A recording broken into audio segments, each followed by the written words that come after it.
સૂતેલા તંત્રને જગાડવા વાંસિયા અને સેગવા ગામના સ્થાનિકો અને રાહદારીઓનો અનોખો પ્રયાસ કર્યો છે. ગોધરાથી વાંસિયા થઈને અનેક ગામોને જોડતા માર્ગ ઉપર આવેલ કોઝવેમાં સ્લેબ તૂટી સળિયા બહાર આવી જતા સ્થાનિકોમાં ભારે રોષ ફેલાયો હતો, જે અંગેની વારંવાર રજૂઆત વહીવટી તંત્રને કરી હોવા છતાં ચોક્કસ નિરાકરણ નહીં આવતા ગ્રામજનો એકઠા થઈને તૂટેલા કોઝવે પર બેસી ગયા હતા. સોશિયલ મીડિયામાં ગ્રામજનોનો અનોખો વિરોધ વાયરલ થઈ રહ્યો છે.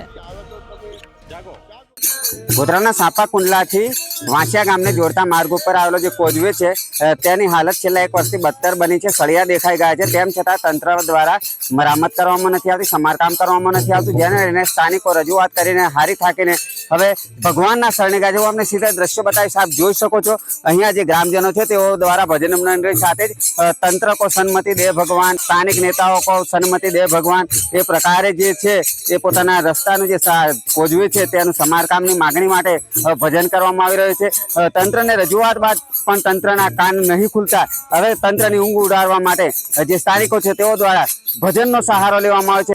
કારણ કે અહીંયા જે સળિયા દેખાઈ ગયા છે, સાથે સાથે જે કોઝવે છે તેના બંને તરફ એક પણ પ્રકારનું કોઈ બેરિકેડિંગ કરવામાં નથી આવ્યું, આડસ મૂકવામાં નથી આવી. સાથે જ વળાંક હોવાથી અહીંયા બાઇક ચાલકો પણ અહીં પટકાઈ રહ્યા હોવાની ઘટનાઓ બની રહી છે.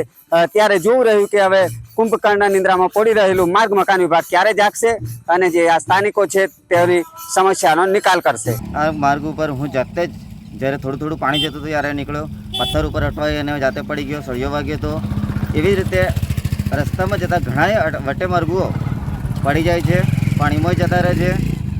જેથી કરી તંત્રને અમારી એવી માંગ છે કે વહેલી તકે જે નાનો આ પુલ ડીપ છે એની જગ્યાએ મોટો બ્રિજ બનાવી આપે, જેથી કરીને રસ્તામાં જતા અવર જવર કરતા લોકોને હાલાકી ના પડે એવી અમારી માંગ છે.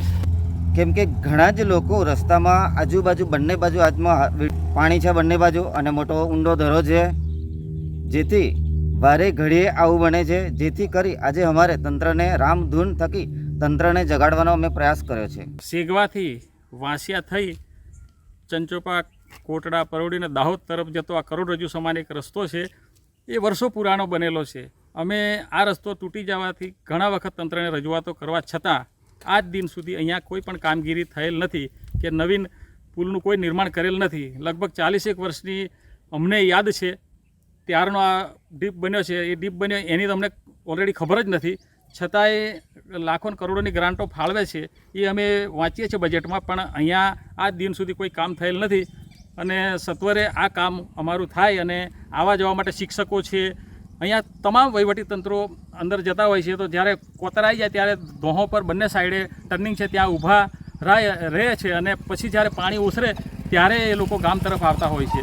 અને અહીંયા બાજુમાં બંને સાઈડે ટર્નિંગ છે તો કોઈ બેરિકેડ કે કંઈ બોર્ડ મારેલ નથી. અને હાલમાં અહીંયા જે સળિયા નીકળી ગયેલા છે, 2 વ્હીલર 4 વ્હીલર કોઈ બી ગાડી આવે એની અંદર સળિયા ખોસાઈ જાય અને ગાડી પંચર થાય અને બાજુમાં ઊંડો કોઝવેનો ડીપ છે ત્યાં અંદર પડી જાય તો અહીંયા ગંભીર હાલત થાય એવી સ્થિતિ હોય તો તંત્રએ આને તાત્કાલિક અમારે જે આજે ના છૂટકે રામધૂન અને ભજન કરી અને તંત્રને જગાવવા માટેની અમે જે પ્રયત્નો કર્યા છે તો આપ એ ધ્યાને લઈ અને તાત્કાલિક ધોરણે અમને આ જવા આવવાનો રસ્તાનું નિર્માણ થાય અને નવા કોઝવે બને એવી અમારી ગ્રામજનો વતી માંગ છે. આ રોડ સેગવા રહી, વાંસિયા રહી, કણજીયા રહી અને છે ઉરવાડા છે, સંતરામપુર, જ્યાં જેવું હોય ત્યાં જાય. રાતના માણસો અવર વધારે જાય તો રોકાયેલા માણસોથી જાય તો અમારે નજીકમાં રહું છું, અમારું ઘર નજીક છે, અમારે આવવું પડે છે. અમે એમને ઉઠાડે કેટલી વાર અમે પહેલાં આગળ થઈએ પછી પાછળ આવે તો એ તૂટેલું હોય. અમને બી બીક લાગે કે સાહેબ બાબા કયા વખત તૂટી જાય છે, વારંવાર તૂટી જાય એટલે અમને બી એમ ધક થાય કે સારું અંદર અમે જઈએ તો અમે પહેલાં જઈએ તો એટલે આવું વારંવાર થાય છે. તંત્રને એવું કહીએ છીએ કે આ રોડનો રિપેરિંગ કમ્પ્લીટ કરી આપે અને કોઝવે બનાવી દે, મોટો પુલ બનાવી દે એવી અમારી માંગ. દર વર્ષે 4-5 વખત અમે વરસાદ પડે એટલે અમારે આવવું જ પડે અને અમને ખબર છે કે આ માણસ પડશે જ, અજાણે માણસો પડી જાય તો સાહેબ. અમારા અહીંયા દૂધની ડેરીઓ બી આ બાજુ અમારા ગ્રામજનો ઘણી વાર દૂધે બી નહીં ભરતા, પાછું રિટર્ન જતું રહે, દૂધ ફાટી જાય. આટલી મોંઘવારી ભેંસોને દોડના પૈસા પૂરા ના થાય વરસાદ જે વખત ચાલુ હોય ત્યારે સાહેબ. ખોડિયાર મંદિર સેગવા અને વાંસિયાના સીમાડામાં છે. એની વચ્ચે બાજુમાં જંગલ છે બાંધેલું.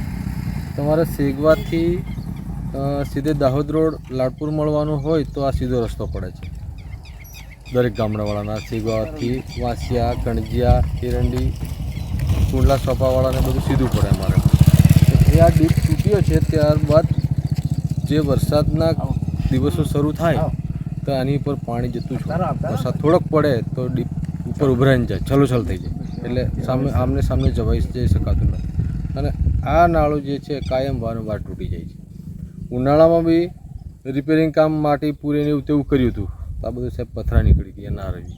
અને એમાં હમણાં 4-5 માણસો પડ્યા, જ દરામ પડ્યા હતા. અમે મારું ઘર અહીંયા નજીક છે, ત્યાંથી અમારે પેલા અહીંયા મંદિરે એમ આવીએ અમે હોંજ સવાર તો કોઈક કે અહીંયા કોતરડું આવી ગયું છે તો પાણી ફૂલ જતું જોવા આવે, છોકરા આવે એમ તેમ તો વાત કરે તો અહીંયા બેસીએ થોડી વાર, કોઈકને કોઈ કાઢવું પડે છે. એટલે આવી ઘણી બધી ચોમાસા ટાઈમે મુશ્કેલીઓ ઊભી થઈ છે. અને આ ડીપ જલ્દી વહેલી તકે બની જાય તો સારું.